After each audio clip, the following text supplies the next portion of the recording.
Happy morning. நான் நல்லா இருக்கேன். நீங்க எப்படி இருக்கீங்க? ஸோ இன்னைக்கு என்னன்ட்டு பார்க்க போறோம்னு பார்த்தீங்கன்னா, இந்த கீரைய பத்தி தான் நான் பேச போறேன். ஸோ உங்களுக்கு இந்த கீரையோட பேர் தெரிஞ்சிச்சுன்னா, கண்டிப்பா கமெண்ட்ஸ்ல சொல்லுங்க. இது ஒரு வகையான கீரை. வெத்தலை செடின்னு சொல்லிடாதீங்க. ஸோ இந்த கீரையில என்னென்ன நன்மைகள் இருக்கு அப்படிங்கிறத நான் அடுத்த வீடியோல சொல்றேன். கண்டிப்பா ஃபாலோ பண்ணுங்க.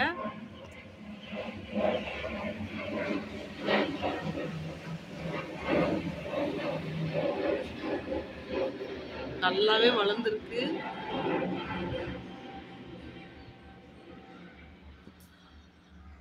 ஏர்போர்ட் பக்கத்துலேயே இருக்கிறதுனால ஃப்ளைட் வந்துட்டே இருக்குங்க. நானும் ஒரு வீடியோவும் கட் பண்ணி போட்டுட்ருக்கேன்.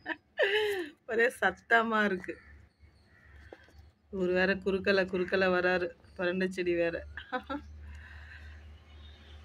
கண்டிப்பாக நான் அடுத்த வீடியோவில் வந்து சொல்கிறேங்க. இப்போ தான் நல்லா வளர்ந்துருக்காங்க. அழகாக இருக்குது பார்க்குறதுக்கு. Thank you friends. அடுத்த வீடியோவில் பார்க்கலாம்.